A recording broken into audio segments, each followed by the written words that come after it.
Assalamualaikum warahmatullahi wabarakatuh. Salam sehat, salam olahraga.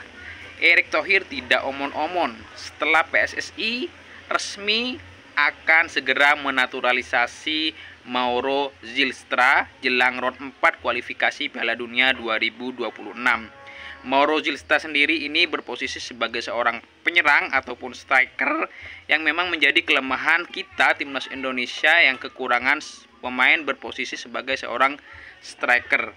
Praktis dalam beberapa pertandingan terakhir hanya Olen Romini yang tampil menonjol. Tentu mengandalkan seorang Olen Romini ini kita sangatlah kurang ya.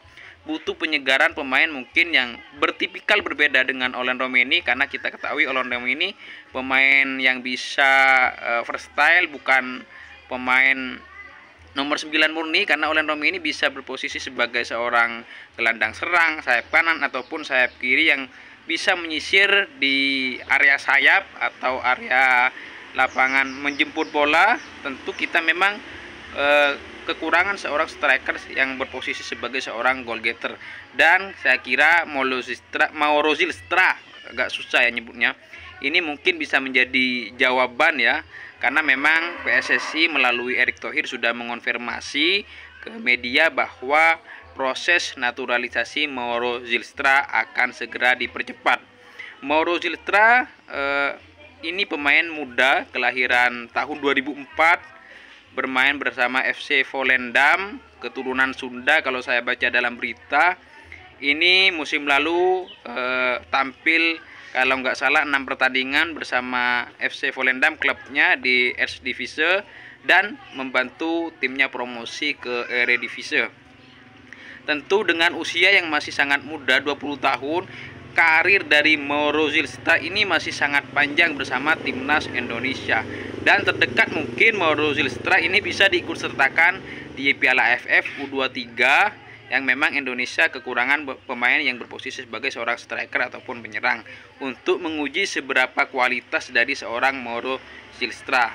Kita doakan PSSI betul-betul melihat track record dari pemain yang dinaturalisasi, sehingga ini bukan hanya sekedar proyek naturalisasi tapi pemainnya kurang berkualitas. Tapi memang kalau kita melihat profil Mauro Zylstra ini tingginya cukup menjulang ya, 188 cm, yang memang Indonesia kekurangan pemain seorang striker yang cukup tinggi, yang mungkin ketika menerima umpan dari lini sayap bisa mengonversi gol melalui umpan-umpan silang, melalui sundulan, sehingga ini menjadi kekuatan tersendiri bagi timnas Indonesia. Tentu hadirnya Mauro Zylstra ini menambah pemain naturalisasi timnas Indonesia. Di lini serang kita sudah punya Rafael Struijk, Olen Romini, dan Mauro Zylstra sendiri, Ragnar Oratmangun, yang kesemuanya mungkin yang berposisi sebagai seorang striker murni hanya Olen Romini yang tampil menjanjikan ya. Kita doakan Mauro Zylstra sendiri ini bisa tampil moncer bersama timnas Indonesia, yang mungkin seperti yang saya katakan bisa diikutsertakan di Piala AFF U23 ataupun kualifikasi Piala Asia U23 bersama timnas U23.